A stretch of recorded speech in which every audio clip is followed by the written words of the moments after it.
Kembali lagi di Cahaya Hati Indonesia. Masya Allah, gimana semangatnya di rumah? Harus tetap semangat ya. Tetap berpikir positif dan tetap bahagia sehingga imun kita terjaga. Masya Allah ya.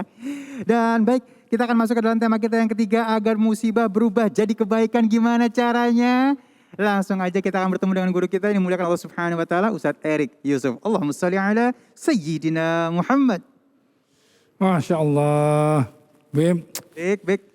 ini kita ya. Di zaman sekarang yang masuk ke millennials, kita merasakan pandemi. Iya. Dan bukan hanya 1-2 hari, 1-2 bulan. Tetapi kita sudah masuk yang di tahun kedua nih. Pemirsa ya, Bimali ya. Nah karenanya kita ini harus mempunyai cara pandang yang benar. Zon yang kemudian husnuzon. Jangan suuzon tadi. Bagaimana memandang musibah? Begini. Musibah kalau kita lihat dari secara lugah asoba. Asoba ini bisa diartikan sebagai target. Sedangkan mushib itu diartikan orang yang benar. Dengan cara yang sederhana kita bisa mengartikan musibah itu adalah sebuah peristiwa yang didesain, yang dibuat oleh Allah, ditargetkan kepada satu orang, satu kaum atau seluruh dunia seperti pandemi sekarang ini, agar terjadi pembenaran atau agar terjadi perubahan yang lebih baik dari orang tersebut. Nah, itu musibah. Nah, karenanya kalau kita lihat musibah, artinya ini sesungguhnya sebuah cara Allah yang diberikan kepada kita agar supaya kita ini bermuhasabah. Kita itu mengevaluasi diri dan merubah diri kita menjadi lebih baik. Begitu, meninggalkan yang buruk-buruk.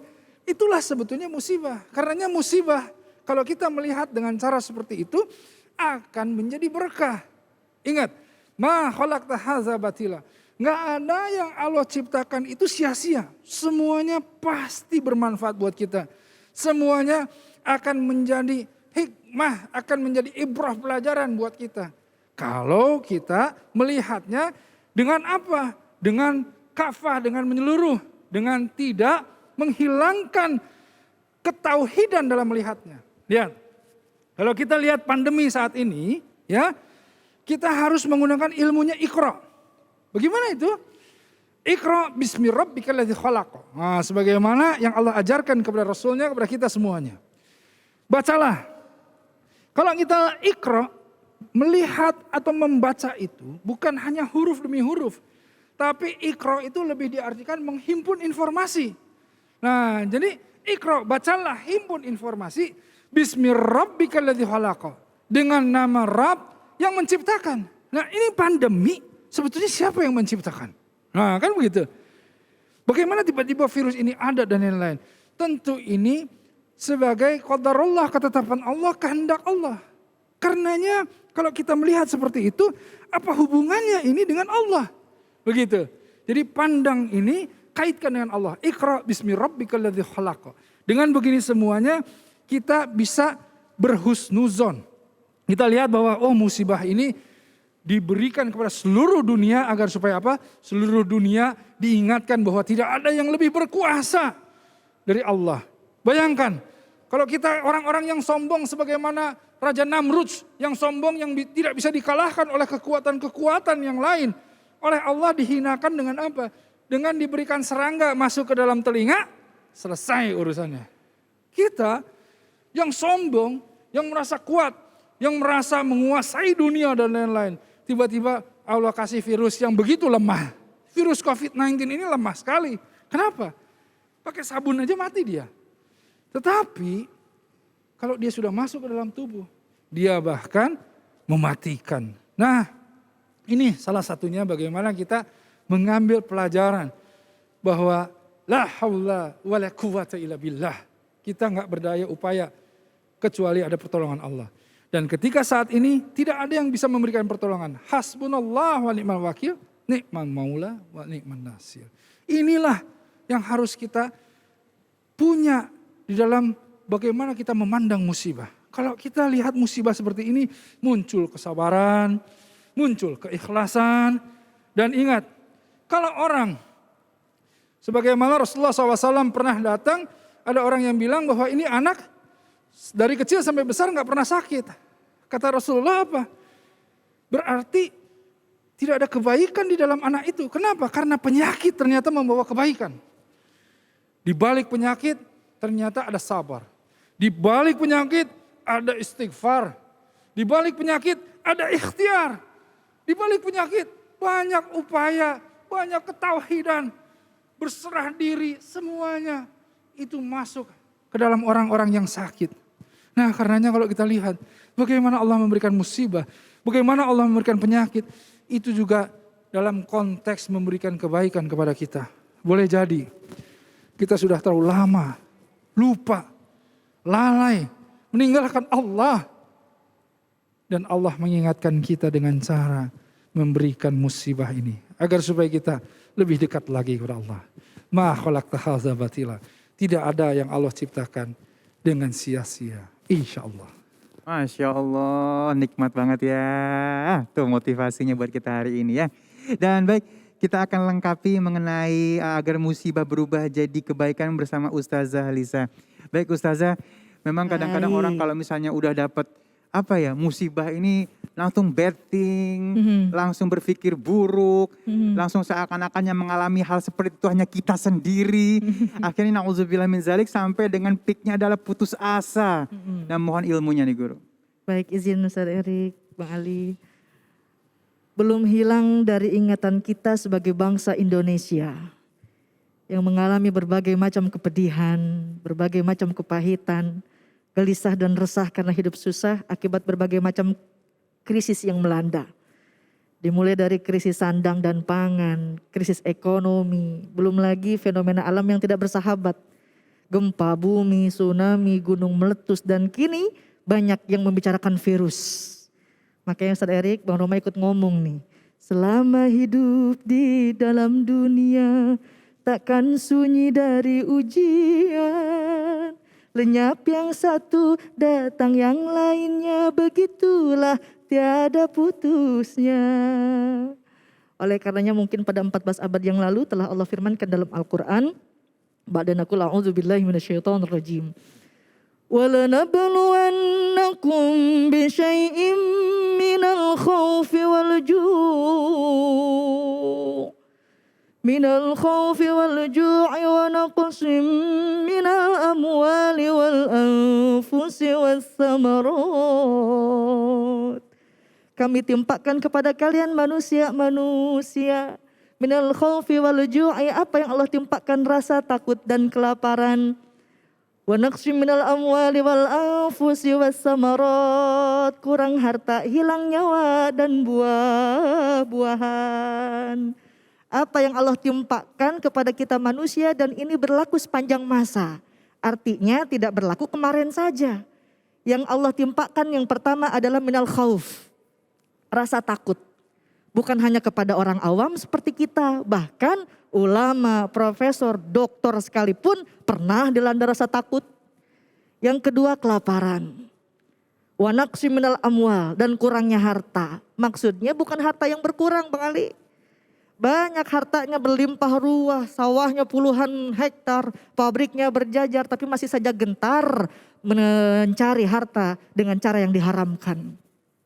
Wal anfus, hilang nyawa.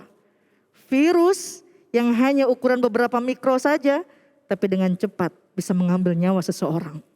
Wasamarot, buah-buahan. Karawang yang dikenal dengan lumbung padi nasional pernah mengalami beberapa kali kegagalan. Padahal semua insinyur pertanian dikerahkan untuk membuat obat hama bermacam-macam. Tapi hama masih saja tidak bisa dimusnahkan. Apa yang harus kita lakukan? Allah melanjutkan dalam firman-Nya, "Wabasyiris sabirin." Sampaikanlah kabar gembira bagi orang-orang yang sabar. Jadi jelas yang harus kita sikapi atas adanya musibah ini adalah dengan sabar. Ma makna sabar? Apa itu sabar? Sabar bukan yang sering kita lihat di sinetron Bang Ali. Yang biasanya di pojokan, ditindas, nangis sendirian. Itu bukan sabar, tapi sejatinya itu adalah lemah. Tapi sabar adalah sobrul jasah. Ma makna sobrul jasah? Artinya mengkuliti bangkai atau menyabarkan bangkai. Bangkai, kulit yang kita sudah samak, kita jemur, kita panaskan, dikasih pasir, dikasih sesuatu.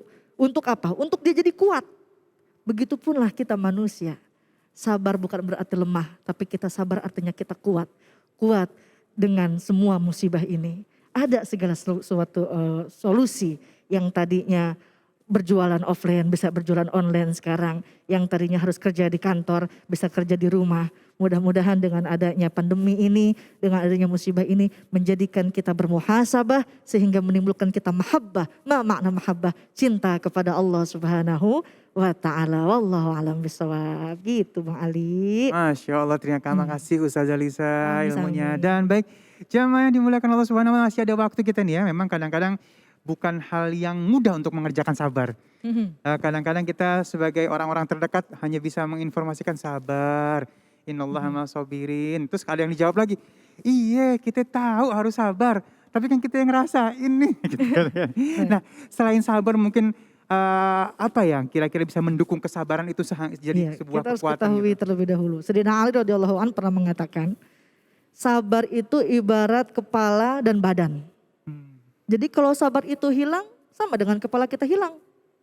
Tidak akan bisa dipisahkan sifat sabar itu dengan kehidupan kita sehari-hari. Bahkan ingatlah kata Allah, apabila Allah mencintai hambanya, maka akan Allah uji. Tadi kata Ustaz Irfan sudah dikatakan, kalau anak kecil itu tidak pernah sakit, berarti tidak Allah sayang, tidak Allah cinta. Nih anak kayaknya tidak punya masalah. Tapi kalau kita punya ada rasa sakit, jangankan sakit dengan musibah sebesar ini, kecucuk duri. Iya. Allah gugurkan semua dosa-dosanya. Masya Allah. Itulah hakikat sabar itu yang harus kita ketahui, itu sabar. Masya Allah.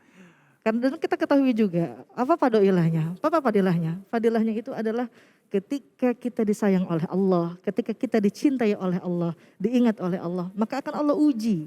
Sebagaimana kalau kita udah diuji, kita bisa naik kelas. Tapi kalau tidak Allah uji, na'udzubillah, takut larinya ke istidraj nanti. Iya, Allah ulur, harta, kekayaan yang melimpah ruah. Tapi ternyata diulur juga dia di dalam neraka. Na'udzubillah min dzalik. Baik Ustadz Erik, sedikit mungkin dengan waktu yang tersisa, bolehkah kita menangis dalam kesabaran? Baik, tentu ya, sabar itu kan artinya menahan. Sebetulnya apa yang ditahan? Yang ditahan itu dampak buruk yang akan muncul dari kita. Jadi sabar itu bukan diam, bukan berpasrah diri, bukan. Tetapi sabar itu dinamis. Sabar itu menahan segala sesuatu yang akan muncul yang buruk dari diri kita tahan. Tetapi sabar itu perlu fa'idha faraqta fangsob. Bersungguh-sungguh menyelesaikan permasalahan yang ada. Bersungguh-sungguh menghadapi peristiwa ini dengan kebaikan-kebaikan. Nah, karenanya ketika sabar kemudian orang itu meneteskan air mata, itu adalah satu bentuk ekspresi keikhlasan biasanya. Bentuk ekspresi keikhlasan di mana dia, ya Allah, betapa sakitnya, betapa sulitnya, betapa pedihnya, tetapi la ilaha illallah, segala sesuatunya akan kita hadapi. Insya Allah, begitu. Nah, jadi insya Allah jadi satu bentuk keikhlasan. Baik. Terima kasih Ustadz. Memang kadang-kadang ada orang bilang jangan nangis dong, kalau nangis gak sabar. No, ternyata sudah ada penjelasannya, Masya Allah ya. Dan baik, jamaah yang dimuliakan Allah Subhanahu wa ta'ala, sesaat lagi kita akan melihat kisah diturunkannya Nabi Adam dan Hawa dari surga. So, jangan kemana-mana, tetap bersama kami di Cahaya Hati Indonesia.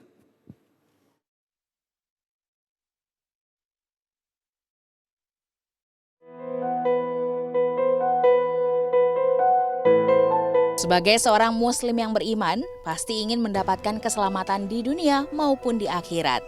Untuk mendapatkan keduanya, Rasulullah SAW telah memberikan arahan agar umatnya menjadikan Al-Quran dan As-Sunnah sebagai pedoman dalam kehidupan. Salah satu contohnya adalah pilar peradaban Islam, sebagaimana sabda Rasulullah SAW yang dituturkan oleh Abu Hurairah radhiyallahu anha. Apabila anak cucu Adam telah mati, terputuslah amalannya kecuali 3 perkara: sedekah jariyah, ilmu yang bermanfaat, dan anak solih yang mendoakan orang tuanya. Hadis riwayat Muslim.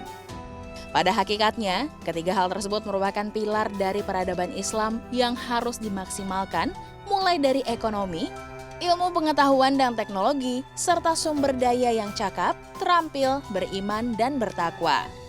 Dan berikut informasi yang telah terangkum untuk 3 wasiat Rasulullah SAW berkaitan dengan peradaban Islam.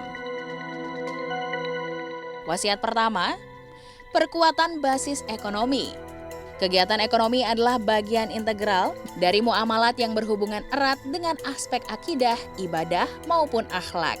Sebagaimana yang telah dicontohkan oleh Rasul dan para sahabat yang memiliki etos kerja tinggi dalam bisnis perdagangan, baik lokal maupun internasional. Islam pun tidak melarang umatnya untuk mencari rizki sebanyak-banyaknya. Perintah melakukan sodakoh meniscayakan umat untuk memiliki basis ekonomi yang kuat, menjadi pelaku usaha yang sukses, dan bermanfaat juga membantu kita dalam perjuangan umat Islam guna menegakkan agama Allah. Kedua, penguasaan ilmu pengetahuan atau akliyah dan nakliyah. Problem terbesar yang sedang dihadapi umat Islam saat ini adalah minimnya penguasaan dan pengembangan ilmu pengetahuan serta teknologi yang dibarengi dengan dasar spiritualitas iman serta takwa. Hal inilah yang menjadi konsep dari ilmun yuntafa'u bihi. Kurangnya hal ini dalam tubuh umat Islam bisa berakibat pada bencana yang sangat besar. Ilmu pengetahuan yang bermanfaat pun menjadi salah satu dari 3 amalan manusia yang akan terus mengalir walaupun seseorang telah meninggal dunia. Wasiat ketiga Rasulullah SAW untuk peradaban Islam adalah sumber daya manusia yang cakap dan terampil, beriman serta bertakwa. Sejak kehadirannya, Islam telah menekankan dan mencontohkan pendidikan karakter melalui pribadi Rasulullah SAW. Ketika Aisyah radhiyallahu anha ditanya sahabat tentang keluhuran akhlak Rasul, ia pun menjawab, "Kana khuluquhu Al-Quran," bahwa akhlak dan karakter Rasul tergambar dan terangkum dalam Al-Quran. Di era globalisasi saat ini, orang tua sering abai dan kurang peka dalam mendidik anak-anaknya, di mana perilaku dan moral anak saat ini berada di ambang titik mengkhawatirkan. Nilai sopan santun, tata krama, dan akhlak sedikit demi sedikit menghilang. Hal tersebut tentunya perlu mendapat perhatian khusus, di mana generasi solih dan solihah menjadi bagian penting dalam upaya membangun peradaban Islam unggul yang maju atau khairu ummah. Itu tadi informasi tentang 3 wasiat peradaban Islam yang disampaikan Rasulullah agar kita menjadi umat berintegritas Muslim sebagai upaya membangun peradaban Islam.